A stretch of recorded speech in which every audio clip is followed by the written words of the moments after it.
ఒక్కొక్క షాప్ వాళ్ళు 5 లక్షలు ఇచ్చారనా?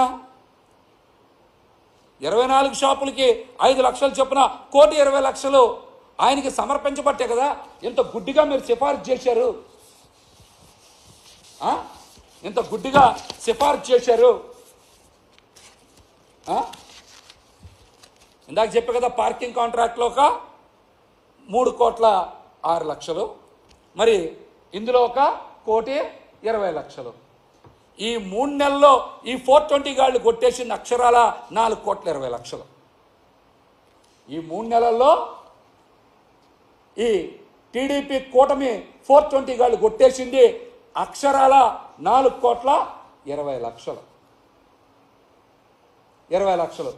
అందుకనే నాకు డౌట్ వచ్చిందాక అడిగా, ఈ కాంట్రాక్టర్ల మీద షాపుల మీద ఆధారపడి అమ్మవారు బతుకుతున్నారా ఏంటి, లేదా అమ్మవారి మీద ఆధారపడి ఈ షాపులు కాంట్రాక్ట్దారులు బతుకుతున్నారా?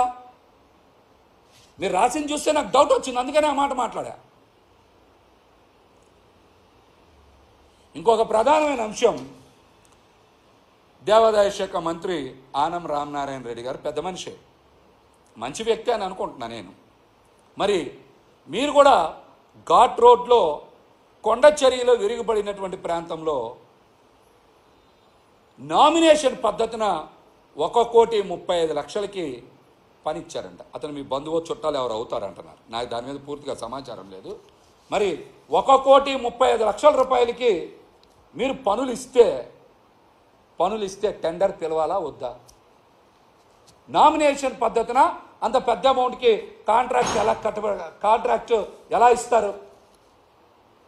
సదరు కాంట్రాక్టర్కి అర్హత ఉందా లేదా, అనుభవం ఉందా లేదా, అతను బాగా పనిచేయగలడా లేదా, ఇవన్నీ చూసుకోవాలి కదా. చూసుకోకుండా కాంట్రాక్ట్ కట్టబెట్టేస్తే ఎలాగా? కాంట్రాక్ట్ కట్టబెట్టేస్తే ఎలా? దీనికి కూడా మీరు సమాధానం చెప్పాలి. దీనికి కూడా మీరు సమాధానం ఖచ్చితంగా చెప్పాలి. అదేవిధంగా ఇంకొక టెండరు, అన్నదానంలో స్టీల్ టేబుల్స్ టెండరు 36 లక్షల రూపాయల టెండర్. దాంట్లో చాలామంది పార్టిసిపేట్ చేశారు. పార్టిసిపేట్ చేస్తే అందులో ఉన్న అందరు కాంట్రాక్టర్ని ఏదో ఒక సాకు చూపించి అందరినీ డిస్క్వాలిఫై చేసి ఆ టెండర్ని కూడా బుద్ధా వెంకన్న బినామీ మహేష్కే కట్టబెట్టారు. బుద్ధా వెంకన్న బినామీ మహేష్కే కట్టబెట్టారు. ఈ అన్నిటికీ కూడా చక్రం తిప్పుతున్నటువంటి వ్యక్తి ఎవరంటే, సహకరిస్తున్న వ్యక్తి ఎవరంటే ఏఈ లక్ష్మణ్ బాగా సహకరిస్తున్నారంట. మీరు మీ ఉద్యోగం వదిలేసి మీరు బాగా చక్రం తిప్పుతూ అమ్మవారి సొమ్మును కొట్టేయడానికి బాగా సలహాలు ఇస్తున్నారంట బుద్ధా వెంకన్న దగ్గరికి వెళ్ళి.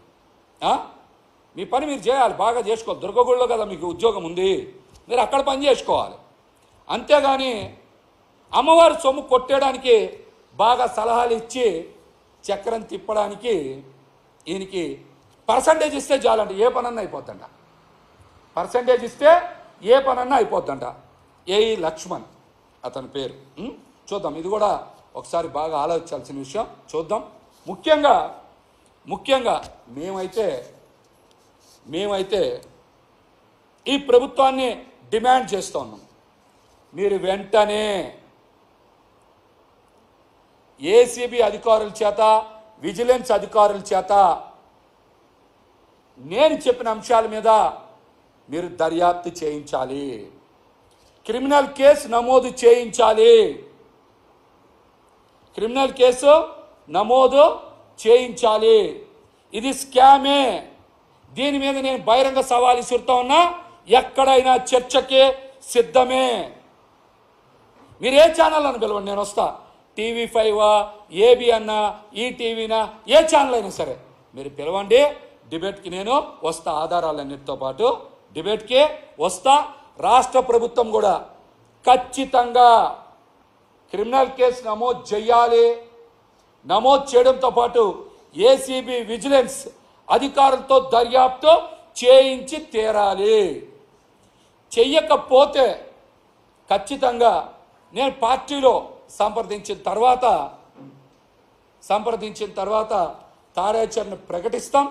దాంతోపాటుగా ఖచ్చితంగా ఈ అంశాల మీద నేను చట్టపరంగా కూడా పోరాటం చేస్తానని కూడా ఈ సందర్భంగా తెలియజేస్తున్నా.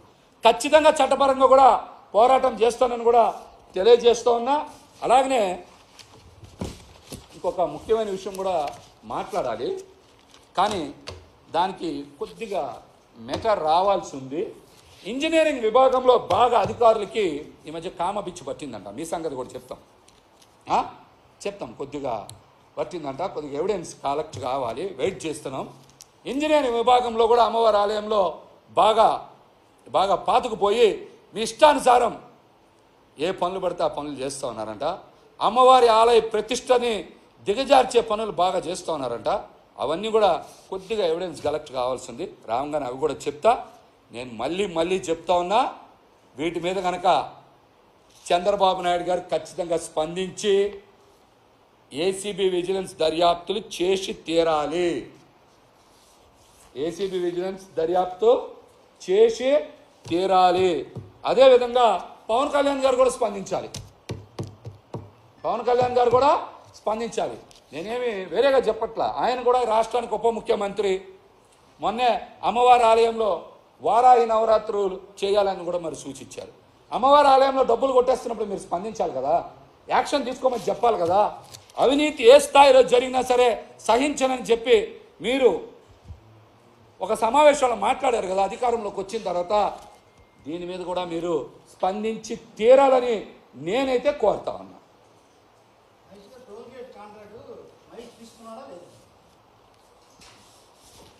చెప్పాను కదా, కాంట్రాక్ట్లో వేరే పేరు ఉంటుంది.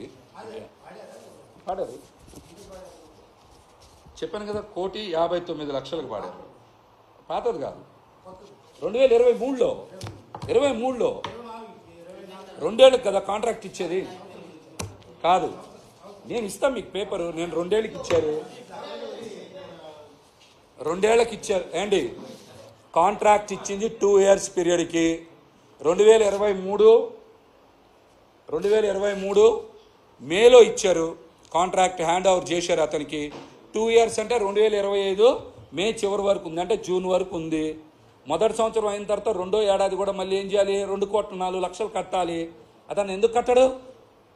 కట్టనప్పుడు కాంట్రాక్ట్ రద్దు చేయాలి కదా. గతంలో టోల్ టెండర్ దేవస్థానమే నిర్వహించిందిగా చాలా సందర్భాల్లో. 2 కోట్లు ఎలా వదిలేస్తారు అతనికి? వదిలేయడం మీద 6 నెలలు ఫ్రీగా వసూలు చేసుకోమని ఎలా ఇస్తారు అసలు? 2 ఏళ్ళకి ఇచ్చారు. మీకు పేపర్స్ అన్ని పెడతాను, బాగా స్టడీ చేసిన తర్వాతే చెప్పేది. ఎందుకు? ఇదిగో పేపర్ తీసుకోండి, ఇదిగోండి. ఇచ్చారు. అది కూడా మాట్లాడదాం. అంటే అది అరెకరం ఎంత ఉంది, దేవస్థానం దసరా మహోత్సవాలప్పుడు పెడతారు. అది కూడా చెప్పారు. అంటే బాగా ప్రేమ ఎక్కువైతే ఏమైందంటే అలాంటివి కూడా చేస్తారు.